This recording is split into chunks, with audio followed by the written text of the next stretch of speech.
في أجواء كروية مشحونة بالحماس والترقب، تتجه أنظار الجماهير العربية إلى نهائي كأس العرب الذي يجمع بين المنتخب المغربي والمنتخب الأردني في مواجهة تحمل في طياتها صراع الخبرة والطموح والتاريخ والحلم. هذا النهائي لا يمثل مجرد مباراة على لقب، بل هو محطة مفصلية في مسار منتخبين قدما بطولة قوية واستحقا الوصول إلى المشهد الختامي عن جدارة. يدخل المنتخب المغربي المباراة وهو أحد أعمدة الكرة العربية والإفريقية بتاريخ طويل وحافل بالإنجازات والمشاركات الكبرى. أسود الأطلس يمتلكون تجربة واسعة في البطولات القارية والدولية، ويعرفون بقوتهم التكتيكية وتوازنهم بين الدفاع والهجوم، إضافة إلى امتلاكهم لاعبين ذوي خبرة عالية اعتادوا خوض المباريات الكبرى تحت الضغط. المغرب سبق له التتويج بلقب كأس العرب،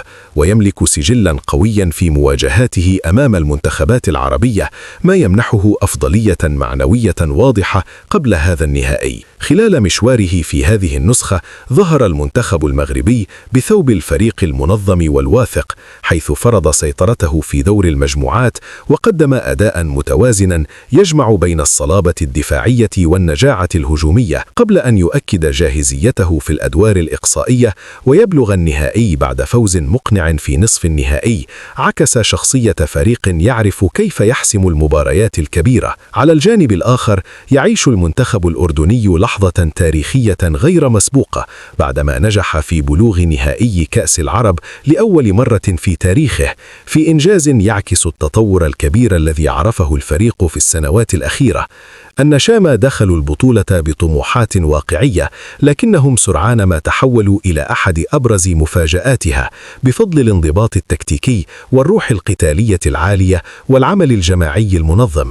المنتخب الأردني لم يعتمد على الأسماء فقط، بل على قوة المجموعة والالتزام الخططي، وهو ما مكنه من تجاوز منافسين أقوياء وفرض نفسه في كل مباراة. وفي نصف النهائي أظهر الأردن شخصية الفريق الذي لا يستسلم، فحقق فوزا ثمينا أهله إلى النهائي وأشعل فرحة جماهيره، مؤكدا أن وصوله إلى هذا الدور لم يكن صدفة، بل نتيجة عمل وجهد كبيرين. النهائي بين المغرب والأردن يحمل أبعادا فنية وتاريخية مهمة، فالمغرب يسعى إلى تأكيد مكانته كقوة كروية عربية بارزة وإضافة لقب جديد إلى خزانته، مستندا إلى خبرته الطويلة وقدرته على التعامل مع ضغط النهائيات. في المقابل يدخل الأردن المباراة دون ضغوط كبيرة، لكنه بحلم كبير يتمثل في تحقيق أول لقب عربي في تاريخه، وهو ما يمنحه دافعا قويا للقتال حتى آخر دقيقة.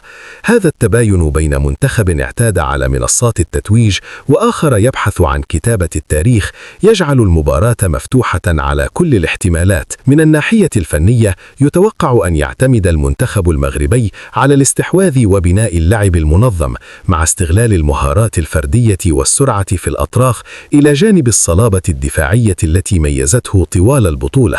أما المنتخب الأردني فمن المرجح أن يراهن على التنظيم الدفاعي المحكم والانتقال السريع من الدفاع إلى الهجوم واستغلال الكرات الثابتة والهجمات المرتدة في محاولة لمباغتة الدفاع المغربي. الصراع التكتيكي بين المنتخبين سيكون أحد مفاتيح الحسم في هذا النهائي. في النهاية يبقى نهائي كأس العرب بين المغرب والأردن مواجهة استثنائية بكل المقاييس، تجمع بين منتخب يسعى لترسيخ هيمنته وخبرته، وآخر يحلم بصناعة مجد تاريخي يخلده في ذاكرة الكرة العربية. وبين طموح التتويج ورغبة كتابة التاريخ سيكون الجمهور على موعد مع مباراة قوية مشحونة بالإثارة والندية، عنوانها الأبرز: من يتوج بعرش الكرة العربية؟